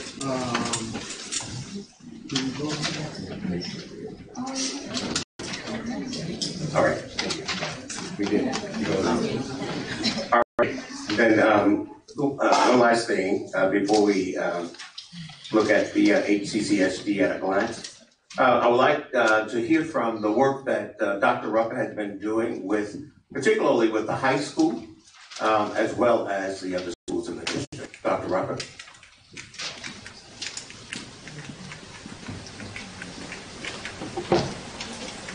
Good evening again, and thank you all for giving me the opportunity to share a little bit about what we're doing at the high school.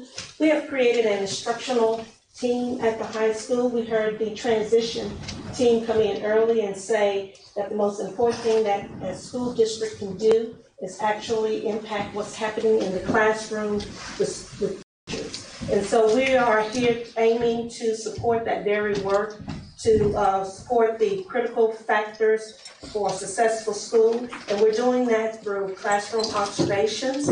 We're actually, I don't know if there's something in there.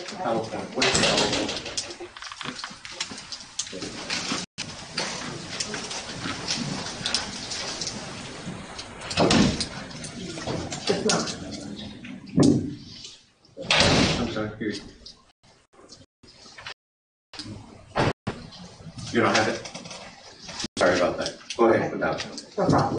Okay, so we are actually doing that support through classroom observations. We're supporting principals, the principal as well as the teachers in the classroom. Something else we're focusing on is classroom management. I believe I heard that early on.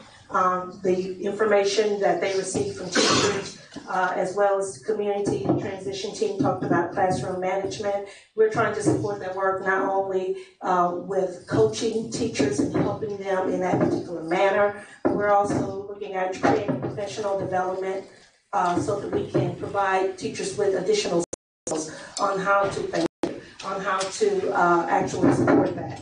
We're also helping with professional learning communities. In other words, when there are best practices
they're engaged, they will not only be engaged, they will learn. And so we talk about that grade that we're receiving from the state. Like students are in the classroom liking what they do and they're not being kicked out or what have you. And teachers don't want to kick you out, but they need skill set too. So I need to say that. So that's why we're saying we need to support them and provide more and give them some strategies to use. So I would say classroom management. Next question. Yes. The substitutes, and I heard that tonight, where, and I believe the superintendent spoke on that, where you have young substitute having to manage the classroom. What kind of support is the team giving to those substitutes that you having to rely on day-to-day to manage those classrooms? We're doing several things. I think Ms. Antoine shared one already, and that was wanting to make sure that we had a specific group of substitutes, and they wanted to make sure that they had a college background. And so with that particular group, we're going to train them. We've already come up with a professional development plan just for them. So we don't want you just to be there as a substitute. We talked about classroom management skills. We talk about lesson planning. We want them to be effective substitutes when they come in. Secondly, we've just worked with the Dean of Instruction at the high school, and she's going to begin presenting professional development for those individuals who are subs, even the long-term subs on their campus, every other Wednesday, so that they will have a skill set and they're no longer in there just babysitting, but they feel that they have something to offer when they go into the classroom. Well, I've noticed that we have more administrators over there at the high school than we have had in past years. How are they helping to address the discipline problem? Very good question. One of the things that I talked about when I say help to refine systems, I want to keep that in mind to answer your question, and I want to keep something else in mind. And I like to think of the Muhammad Ali philosophy. Muhammad Ali was the greatest at what he did, but every time the bell would ring for them to take a break, when he would go to the corner, he went to the corner to a coach. And so with that particular coach, no matter, even if he was the greatest, he had someone in that corner that still was able to coach him up, because when you're in the heat of the battle, sometimes you don't necessarily see what it is that you need to do. And so just as we are supporting teachers Some of the administrators are new at doing what they are doing, and so they need that level of support. So they are helping, but they are helping after we help them to refine some of the systems. I keep using the hall pass as an example. We had a hall pass, but a refinement, time written on there, the date written on there. That's a small refinement that makes a huge difference. That conversation changes when I just give you a hall pass, and when I give you a hall pass with a time, and I can now have a different conversation with you. As a matter of fact, students will come back because now they know, you know how long they've been out. So that's refinement. So they are helping, but they also need a corner coach. Question again. Did I hear you correctly? You said some of them are new at what they're doing. So explain that. Yes, that new can come in many different ways, meaning that if you're elementary, I use the dean of instruction, for instance. She's at the high school level. She's always worked at the elementary level. So you have to have a different skill set to operate. So that's new. So something that you may have, you will let an elementary kid maybe get away with a little bit. By the time you move to high school, you won't move an inch of that. Okay, that's a skill set. That's something different. So that's what I mean about new and needing coaching. Thank you. One more question. Yes. How many assistant principals do we have at the high school? Yes, sir. Are they certified? That's beyond. That's beyond this. I go up to assistant and coach. I've not gone in and looked at their credentials.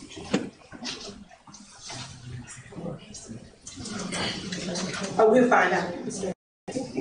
I guess we will handle that in the executive session. Thank you. Thank you.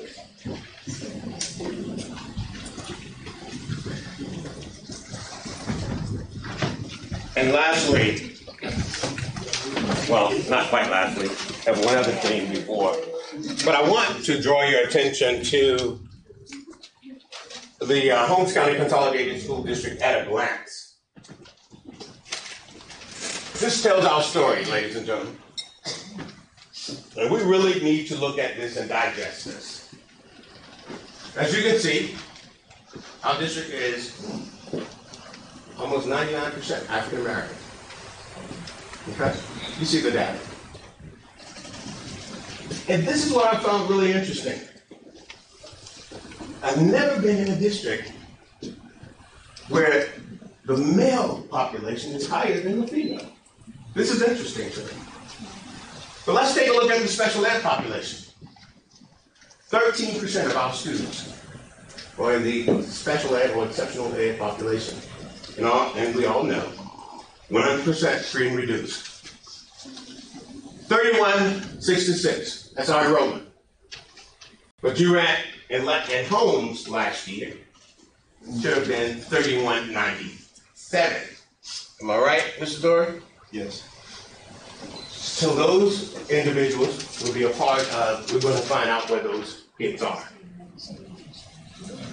Now I want you to take a look at the pupil, per pupil expenditures. Look at Holmes County, $5,500. But look at the state average. One teacher told me, take what you got and make what you want. And that's what we're doing here in Holmes County. Almost half of what the state average is. Number of teachers, 172, 52, 135. Average salary, $41,000. And you see our performance. 4 F's, 2 D's, and a C. Yes, we have work to do. But this is where I really want you to focus. Pull that on that, please. And Mr. Torrey hit this, but I really want to bring this home. Holmes County in 2015, 78.8%. Moved up just a hair, 78.9. Then we started the decline. But last year, something happened. Significantly. from 77.6 to 69.6. That's a drastic drop. Mr. Torrey said 200 out of 1,000 points. Maybe that's why we didn't move. Because of graduation rate. Look at your rate. I still contend, Mrs. Winters, that the best thing we could have ever done is consolidate this district. Look at your record. 65, 66. They moved up just a hair. We're losing our kids. And that campaign, where you guys will lead us, we're going to go find our kids. And we're going to graduate them through our Graduate Within Reach program. If you go to the next, I'm looking for the community communication newsletter. The board, we're going to communicate with our community. Next week, our magazine is That Time News will go out to the community. Scroll through it. This is a draft. It will go out. Go up, please. It will go out next week. Keep going. Just keep rolling, Doc. Again, feeding this information to the community. Our data dashboard. Keep scrolling. Letter from the board president and myself to the community. Superintendent's first 100 days. Not that fast, Doc. You're happy now, huh? You can keep going. We're going to recap our reading fair. We want the community to know what we're doing. Science fair. You can keep going, Doc. Visitors, thank you, Doc. Mississippi, continue. Our chess club. Wait, hold on. Miss Bridget, can you get that from Mr. He's happy over there. Let's go back to our chess club. Chess club. This is new for the high school. And that chess club will be going off to Jackson sometime soon, I want to say. High school? Anyone from the high school? Okay. Sometime soon. These players are absolutely excited about this. I think they're playing in Madison, against Madison. Let's continue.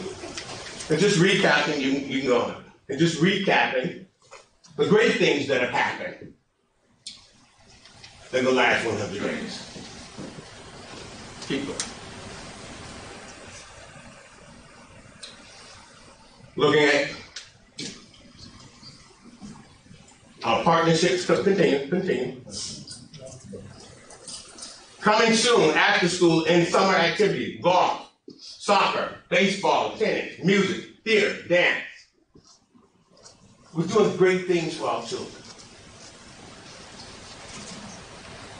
Winning football team. We want a winning soccer team, a winning baseball team, a winning golf team. Continue. We have a winning basketball team. There are great things going on in Holmes County, ladies and gentlemen. We get so caught up on the negative. But there are great things going on. Our focus must be, however, on academics, because that's where the rubber meets the road, so that we can move our children on.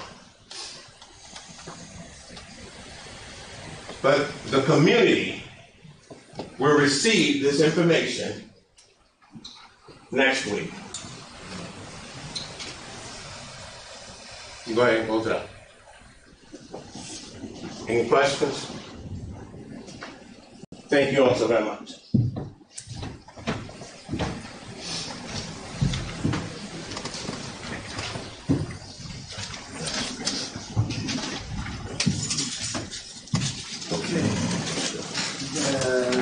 else come before the board, the chair would entertain a motion to discuss going into executive session. Mr. Chairman, I'd like to make a motion that we'll close session discuss going into executive session in personnel.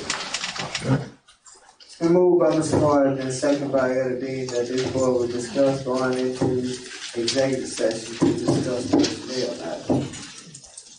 All those in favor, you sign the vote now. Opposed, same sign. Mr. Chairman. Yes. I would like to make the motion to this board will go into executive session, give that personnel.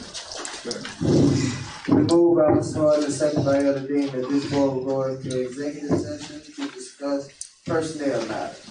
All those in favor, you sign the vote now. Opposed, the same sign. Ayes have it, that motion has been carried.